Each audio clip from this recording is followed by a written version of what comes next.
Guys मेरी थार है Mahindra Thar 2020 model AX model में। उस टाइम पे 2020 में अक्टूबर 2 को जब ये गाड़ी लॉन्च हुई थी तो इस गाड़ी में 3 सेगमेंट थे। तीन सेगमेंट थे, AX ऑप्शनल और LX मॉडल। LX मॉडल बिल्कुल टॉप मॉडल था, AX ऑप्शनल मॉडल था जिसमें आप अपने चॉइस से अलॉयज वगैरह और हार्ड टॉप और कन्वर्टेबल ले सकते थे, और LX में भी ऑप्शन था, और ये AX मॉडल था। तो ये मेरा डीजल का AX मॉडल है, और ये गाड़ी मैंने नियर अबाउट आई थिंक 28 अक्टूबर के आसपास मैंने बुक करवाई थी, और नवंबर में 28 को मेरे को ये गाड़ी मिल गई थी। तो उस टाइम पे फर्स्ट लॉट था, तो इस गाड़ी के मेरे को गाड़ी जल्दी मिल गई। तो गाड़ी को आपको व्यू दिखाते हैं एक बार। गाड़ी का कलर ब्लैक है, और ये थोड़ी ओनरशिप रिव्यू था, थोड़ी धुला धुलो के साफ करके खड़ाई हुई है। तो गाड़ी का पहले तो मैं आपको एक चीज़ दिखाता हूँ, सबसे नई बात, अनोखी बात जो मेरे को अच्छी लगती है गाड़ी की। This is the first lot. ये जो नियर अबाउट जो पहली 500 थारे थी, 1000 थारे या 500 थारे, उसमें से इसका नंबर आज दिखाते हैं आपको।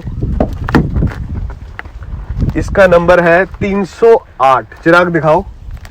308 नंबर इसका, 308 सीरियल नंबर है, ठीक है। तो उस टाइम पे मेरे को एजेंसी वालों ने खुद क्लेम करा था कि सर ट्राई सिटी की पहली थार है। उन्होंने खुद क्लेम करा था कि जब मेरे को डिलीवरी मिली थी गाड़ी की तो उस टाइम अलॉयज नहीं थे, छत नहीं थे। बाकी डीजल इंजन है, 2.2 130 एमहॉक का इंजन है, 130 bhp ये रिलीज करता है। तो ये अपना मीटर पे तो एवरेज उस टाइम तो कम दिखाई थी, और ये 1-2 सर्विस के बाद ही एवरेज निकली थी। तो अभी ये मीटर पे 15 की एवरेज शो करती है, और एवरेज ये 12-13 की इंसिटी दे देती है। और कई बार मैंने 15 की भी ली, आपको क्यों झूठ बोलूँ, लॉन्ग ट्रिप पे मैंने इसके 15 की एवरेज ली। तो बात करते हैं इसको, जब ये मॉडल आया था तो इसमें 16 इंचेस अलॉय थे उस टाइम पे, तो मैंने वो बाद में 2-3 महीने बाद चेंज करवा लिए थे, और हार्ड टॉप भी मैंने LX मॉडल का लगवा लिया था। तो स्टार्टिंग में जब गाड़ी आई थी तो पहले तो मेरे को बड़ा यूनिक सा फील होता था। जैसे मेरे को फर्स्ट टाइम फील हुआ कि जैसे हम कोई यूनिक कार लेते हैं, स्पोर्ट्स कार लेते हैं, तो लोग रोक रोक के पूछ रहे थे, कोई फोटोज ले रहा था, कोई कुछ ले रहा था। ये चीज़ XUV वालों और स्कॉर्पियो एन वालों के साथ हुई होगी चीज़, वो एक्सपीरियंस कर रहे होंगे। तो उस टाइम पे गाड़ी के बिल्कुल पैसा वसूल थे, और गाड़ी मैंने डीजल में ली थी तो सेम यूरिया डलता है, ये डलता है, वो डलता है, वो सब मैंने बेयर कर लिया था।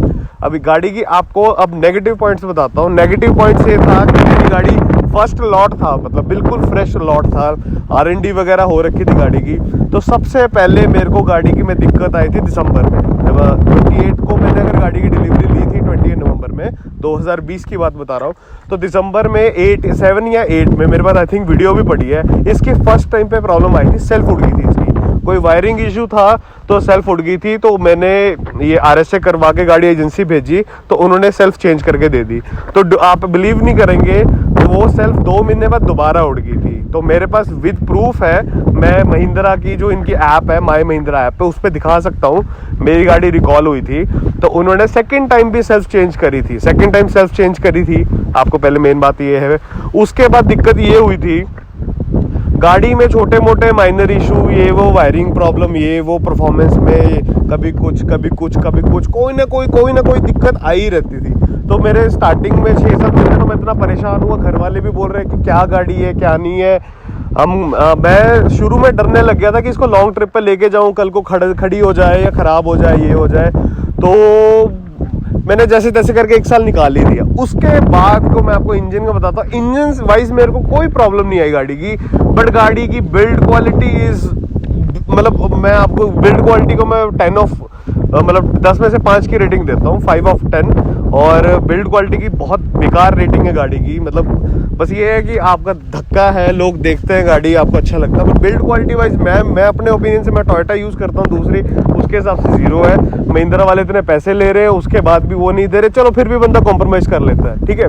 और दूसरी बात ये है, मेरा डीजल मॉडल था, इसमें यूरिया डलता था। यूरिया कईयों को नहीं पता होगा, उसको डेफ बोलते हैं, डीजल एग्जॉस्ट फ्यूल बोलते हैं। यूरिया यूज़ होता है, हमारे जो BX नॉर्म थे उसके अकॉर्डिंग यूरिया यूज़ होने लगा था इस गाड़ी में। तो यूरिया उस टाइम पे 2020 में आई थिंक 1100 का 20 लीटर आता था। उस टाइम मैंने 1100 में 20 लीटर समथिंग डलवाया है। आज 2023 में वो ही यूरिया एजेंसी से मेरे को नियर अबाउट 1800 to 1900 रुपीज़, या आप 2000 लगा के चलो कई एरिया में, तो नियर अबाउट 2000 के आसपास पड़ता है। तो ये बहुत फ़र्क है डीजल इंजन लेने का। मेरे को उस टाइम पे नहीं मेरे को फ़र्क पड़ा, बट अब लगता है कि जब गाड़ी की आप सर्विस कराते हो तो यूरिया डलवाना पड़ता है आपको कि सर आपका 15 लीटर यूरिया कम है या आपका 16 लीटर यूरिया कम है, तो वो डलवाना पड़ता है। और दूसरी बात ये थी, इसके जब देखो कुछ ना कुछ रिकॉल के लिए आ जाता है, कभी इसके लॉक्स रिकॉल के लिए आ जाएंगे, कभी इसका रेडिएटर रिकॉल के लिए आ जाएगा।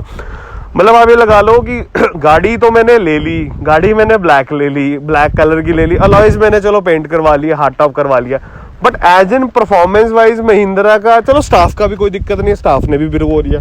बट मैं ये कहना चाहता हूँ जो भी लोग 4x2 मॉडल लेने वाले हैं उनके लिए कि फर्स्ट लॉट मत लो आप। मतलब फर्स्ट लॉट आप पहले गाड़ी को आने दो, गाड़ी का रिस्पॉन्स देखने दो। जो भी महिंद्रा वो आपके 5 डोर वाले जो प्लान कर रहे हैं ना भाई, वो लोग पहले ही सुन लो, फर्स्ट अलॉट हमेशा कोई ना कोई दिक्कत आती है। ये एजेंसी वालों ने भी ये बात बोली है कि सर R&D में दिक्कत होती है। इसका रेडिएटर चेंज हो रखा है, रेडिएटर की भी स्टोरी सुनाता हूँ मैं आपको। इसका मैं गाड़ी में की सर्विस कराने एजेंसी गया तो उन्होंने बोला सर रिकॉल आया है, आपकी गाड़ी का इंजन चेंज, मैं गलत बोल गया, आपका रेडिएटर चेंज होना है। तो मैं खुश हो गया भाई, एज एन इंडियन आप लोग भी समझ रहे होंगे, अगर एजेंसी फ्री में कोई चीज करके दे तो हम खुशी खुशी चेंज करवा देते हैं, ठीक है जी। तो मैं भी बड़ा खुश था, मैं कहा चलो ठीक है, रेडिएटर फ्री में चेंज हो रहा है, रेडिएटर की कॉस्ट भी बड़ी महंगी थी, अब एजेंसी वाले फ्री में चेंज करके दे रहे हैं तो कौन नहीं कराएगा। आप खुद सोचो, आप कौन नहीं चेंज कराए थे, एजेंसी वाले फ्री में बोल रहे हैं, तो मैं तो खुश होगा कि मेरी रेडिएटर की लाइफ बढ़ जाएगी। ये भी आई थिंक नियर अबाउट अभी 8-9 महीने पहले की बात है। तो मैंने एजेंसी से रेडिएटर चेंज करा दिया, ठीक है जी। अब रेडिएटर चेंज हो गया, उसके बाद मैं अपने होम टाउन गया बिलासपुर में। मैं बिलासपुर से हूँ, हिमाचल से। तो मैं बिलासपुर से जब वो आ रहा था तो रेडिएटर तो उन्होंने नया डाल दिया जो रिकॉल के लिए आया था। तो जो उसमें कूलेंट डाला वो मैंने पे करा था कूलेंट का। तो आप मानेंगे नहीं, सिर्फ एक क्लम्प की वजह से, एक क्लम्प होता है 10-20 रुपए का जो पाइप के ऊपर रखता है ना रेडिएटर के, उस क्लम्प की वजह से, वो क्लम्प ढीला था या पुराना लगा दिया था वो मेरे को आज दिन तक नहीं पता, वो क्लम्प हटा और रेडिएटर का सारा कूलेंट लीक हो गया। और मैं बीच रोड पे मैं फंस गया। सोहारघाट की बात है, नियर अबाउट मैं अपने घर से 70 किलोमीटर दूर था। तो मैंने RSA करा, गाड़ी एजेंसी छोड़ी, अगले दिन गाड़ी के पास गया, घर गया। फिर उस टाइम मैं भी बड़ा हेक्टिक हुआ, मैंने RSA को कॉल करा, कंप्लेंट करी, मेरे पास कंप्लेंट नंबर भी है, कंप्लेंट रेज करी है, उन्होंने सॉरी बोला, हम टैक्सी नहीं करा पाए, ये है वो है। गाड़ी तो एजेंसी पहुंच गई थी, बट वो अलग इशू है, वो उसके बारे में कभी बाद में बात करेंगे। बट दिक्कत ये थी, फिर उन्होंने फिर वही क्लम्प लगाया। और मतलब आप ये लगा लो, देखो गाइस, एज इन हम लोग इंडियंस है कि चीज़ सस्ती लेके महंगी दिखे, थोड़ा शो ऑफ करे, वो हर कोई करता है, कोई कम करता है, कोई ज़्यादा करता है, मैं ये नहीं बोल रहा। तो मेरी फर्स्ट थार थी भाई, सेल्फ अर्निंग पैसे थे, इसकी EMI मैं पे कर रहा हूँ, इसका सारे एक्सपेंसेस मैं पे कर रहा हूँ, वो सब मेरे को मैं पे कर रहा हूँ, ठीक है। बट दिक्कत ये है भाई, अब हर दूसरे तीसरे दिन गाड़ी में कभी कोई दिक्कत आ रही। हाँ, वो एक बार तो लिम्प मोड में चली गई थी, मैंने आई थिंक एक हफ्ता इसको लिम्प मोड में चलाया गाड़ी को। लिम्प मतलब एजेंसी वालों को भी नहीं पता चल रहा था कि क्या दिक्कत है। लिम्प मोड आपको लोगों को कुछ को पता होगा, कुछ को नहीं पता होगा। गाड़ी में अगर कोई इंजन परफॉर्मेंस वाइज या कुछ इलेक्ट्रिकल कोई दिक्कत आती है, या गियर में या इंजन में कोई दिक्कत आती है, तो गाड़ी ऑटोमेटिकली एक लिम्प मोड में चली जाती है, जिसमें गाड़ी का 6th गियर भी डालो तो गाड़ी 30 से ऊपर नहीं जाती है। तो ये एक बार लिम्प मोड में चली गई थी। तो बाद में जाके पता चला था इसका रेडिएटर का जो रेडिएटर फैन होता है उसका कोई पार्ट था, आई थिंक वो 500-600 रुपए का पार्ट था, वो खराब था। और वो उन्होंने एजेंसी वालों ने बोला कि सर ये R&D में हमारे को पता था कि ये पार्टी खराब होगा, तो ये पार्टी ही चेंज होगा। तो मतलब महिंद्रा को ये पता है कि चीज़ों में प्रॉब्लम है, बट ये है कि ये लोग वेट करते हैं कि बंदे को प्रॉब्लम होए तभी ही हम चेंज करें, वरना हम नहीं चेंज करें ना। जैसे इनको पता चला कि रेडिएटर में लोगों को दिक्कत आ रही है, डीजल वाला मॉडल जो भी है अपना 2.2 डीजल एमहॉक इंजन वाला, तब इसका इन्होंने मेरा रेडिएटर चेंज कर दिया।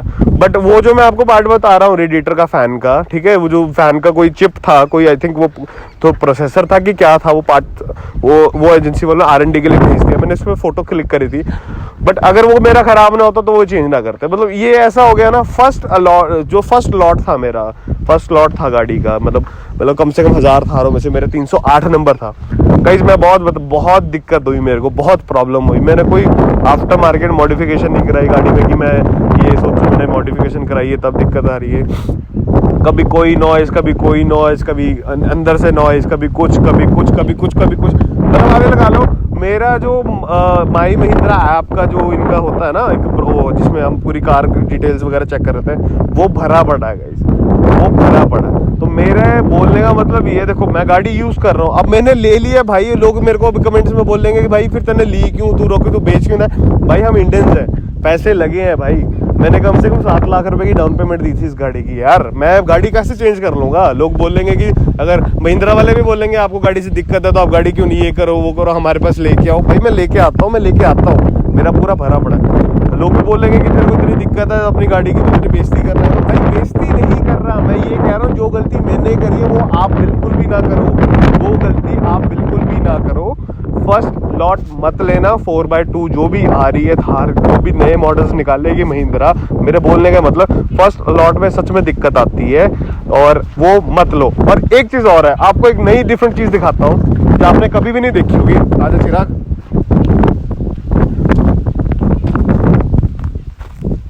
आगे दिखा। This is the 6 seater model, ये 6 सीटर मॉडल है विद हार्ड टॉप। इसमें कम से कम 6 लोग बैठ सकते हैं और ये स्पेस भी है काफी, मतलब अब ऐसे करके अच्छे से 6 लोग बैठ सकते हैं। तो ये 6 सीटर मॉडल है और इसमें स्पेस ज्यादा है और इसका प्राइस भी मेरे को कम पड़ा था और इसको मैं अभी एज अ 6 सीटर यूज कर रहा हूँ। बाकी इसमें सिर्फ सीट्स का फर्क है और इसमें और दूसरे मॉडल में एक MLD का फर्क था और एक आई थिंक डिफरेंशियल लॉक का। बाकी सब कुछ सेम है, इंजन वगैरह सब कुछ सेम है और क्रूज कंट्रोल का। बट अगर इसमें फीचर्स कम है, अगर इसमें फीचर्स कम है तो दिक्कतें भी तो कम आनी चाहिए। बट दिक्कतें आई मेरे को, अब मैं यूज कर रहा हूँ एजेंसी वाले की। मेरे को महिंद्रा से ऐसा कोई पर्सनली प्रॉब्लम नहीं है, वो कोई प्रॉब्लम आती है वो ठीक कर देते हैं, ऐसा कोई दिक्कत नहीं है। बट यार प्रॉब्लम्स तो आती है यार। मेरे सारे दोस्त ये बोलते हैं भाई तो एजेंसी ही तुरा रहता है, एजेंसी तुरा रहता है ना, पंजाबी में बोलते हैं घूमा ही रहता है, एजेंसी में ही होता है, एजेंसी तुरा रहता है। But at has in build quality wise मतलब प्रीमियमनेस नहीं है। अभी महिंद्रा को बहुत टाइम लगेगा प्रीमियमनेस लाने में। मतलब प्रीमियम चीज अभी वो कोशिश कर रहे हैं निकालने की, जैसे XUV है, N है, उनमें भी मैंने देखा कुछ जुगाड़ ही कर रखे हैं। तो महिंद्रा को नहीं करने चाहिए जुगाड़ यार। और फर्स्ट लॉट में अगर आप प्रॉपर अच्छे से R&D नहीं करोगे, ये नहीं करोगे तो ऐसी दिक्कत आएगी भाई। मैं कहीं पे क्लेम कर सकता हूँ मेरी 2 बार सेल्फ चेंज हुई है, 1 बार रेडिएटर चेंज हुआ है और कई पार्ट्स हैं जो ऐसे वारंटी में चेंज हुए हैं मेरे यार, जो जिनमें दिक्कत आई है भाई। कभी इसका गियर बॉक्स लीक कर जाता है, इसका पूरा गियर बॉक्स ऐसा लीक नहीं करता भाई, ऐसा नहीं लीक नहीं, एक सील लीक हुई थी, उसकी वजह से मेरा पूरा गियर बॉक्स खोल दिया इन्होंने। कभी कुछ दिक्कत, कभी मतलब दिक्कत आ ही जाती है गाइस। मैं मतलब फर्स्ट लॉट में लेके परेशान बहुत हुआ। बट क्या करेगा भाई, अपनी गाड़ी है, बड़े शौक से ली थी, बड़ी इच्छा से ली थी तो रखनी तो पड़ेगी यार। बट थोड़ा रहता ही है। तो मैं सब ये कहना चाहता हूँ कि फर्स्ट लॉट जो भी आप प्लान कर रहे हैं, फर्स्ट लॉट सोच समझ के लेना भाई, सोच समझ के लेना। पहले एक बार गाड़ी मार्केट में आने दो, एक बार रिस्पांस देखने दो, उसके बाद लोगों को आपके रिव्यूज आने दो कि नई गाड़ी में क्या दिक्कत आ रही है, उसके बाद लो भाई। मैं ये नहीं कह रहा महिंद्रा मत लो भाई, मैं महिंद्रा का फैन हूँ, मेरी फेवरेट गाड़ी है, मेरी बचपन से फेवरेट गाड़ी थी कि मैंने लेनी है, मेरी फर्स्ट सेल्फ अर्न्ड कार है भाई। बट मैं ये नहीं कह रहा मत लो, महिंद्रा लो, आपको दिक्कत नहीं है। बट एक बार मार्केट में रिस्पांस देखने दो, वो उनको इशू रिजॉल्व करने दो उनको, कैसे करेंगे।